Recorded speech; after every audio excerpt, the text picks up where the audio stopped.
इतने पर भी जब दक्ष का जी नहीं भरा तो कनखल हरिद्वार में उन्होंने यज्ञ किया, शिव जी के अपमान करने के कारण ही किया। देखिए, मैंने पहले दिन निवेदन किया था कि रूठे को जब भी कोई आप धार्मिक आयोजन कराएं, ये आप लोगों के लिए एक सीख है।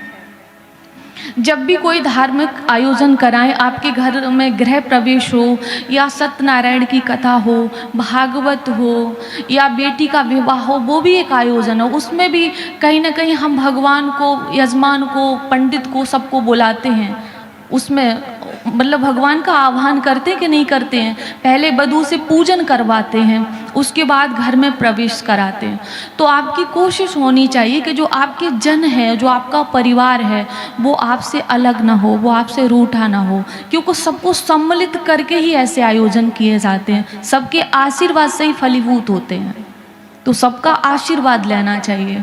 तो ये घरों में दीवारें हैं, ठीक है, थोड़ा दूरी से प्यार बना रहता है, लेकिन दिल में दीवार मत बनाइए। रिश्ते कम बनाओ लेकिन दिल से निभाओ। और अगर कोई रिश्ता कोई टूटा हो, कोई बिछड़ा हो, कोई आपसे दूर हो, तो मैं आपसे हमेशा कहूँ, जोड़ने का प्रयास करिए। चाहे कोई आपको घाटा हो जाए, कोई नुकसान हो जाए, लेकिन रिश्ते को तोड़ो मत। कैसा भी रिश्ता हो, रिश्ते को तोड़ना नहीं चाहिए। क्योंकि मैं हमेशा एक बात कहती हूँ कि गंदा पानी प्यास नहीं बुझा सकता, आग तो बुझा सकता है।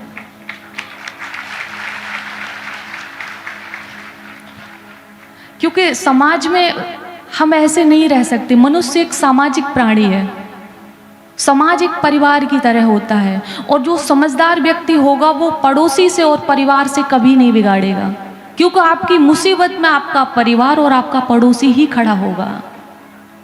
और ये आयोजन सभी ने मिलके कराया है, किसी एक व्यक्ति का बस नहीं था, आप सब ने मिलके कराया है। तो ये कहते ना, संगे शक्ति कलोगे, संग में शक्ति है। अगर आप संग में रहोगे तो आपसे लोग दूर भागेंगे, जो शत्रु पक्ष के लोग होंगे वो दूर भागेंगे आपकी ताकत को देखकर। और अगर आप अलग अलग रहोगे ना, तो कोई भी तोड़ देगा। तो संग में रहिए, कोशिश करिए। कुछ साथ नहीं जाता है। अगर मान लो किसी ने, आपके भाई ने, आपकी बहन ने, या किसी ने थोड़ी सी पैसा ज़्यादा ले लिया बंटवारे में, एक घर ज़्यादा बड़ा ले लिया, सब यहीं रह जाता है। मन में शांति रखिए, भगवान आपको और देगा। कभी झगड़े मत करिए, समाज में, परिवार में प्यार से रहिए। और एक बार आजमा कर तो देखो। अब मैं नाम तो नहीं लूँगी। आज ही मुझे किसी ने बताया है कि किसी ने किसी को कोई अभद्र भाषा का प्रयोग किया, किसी ने किसी को, नाम नहीं ले सकती मैं, तो उसे बड़ा दुख हुआ कि इसने मुझे गाली दी। तो किसी समझदार व्यक्ति ने उसको समझाया कि भगवान देख रहा है, इन्होंने तुमसे गलत बोला है तो भगवान देख रहा है, और इसका असर तुम्हें बहुत जल्दी देखने को मिल जाएगा। तो कुछ समय के बाद कुछ भगवान ने ऐसी बीमारी दी, कुछ ऐसी दुर्घटना की कि सामने सामने उसका प्रमाण प्रत्यक्ष दिख गया कि उसने कुछ नहीं कहा, लेकिन उसका बदला भगवान ने लिया। किसी ने कहा है ना कि हमारे गुरुजी कहते हैं, दुखिया को न सताइए, दुखिया देगा रोए।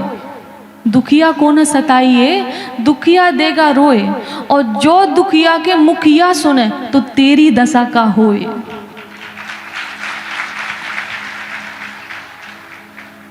तो हमेशा मुखिया को याद करिए, वो मुख्य है।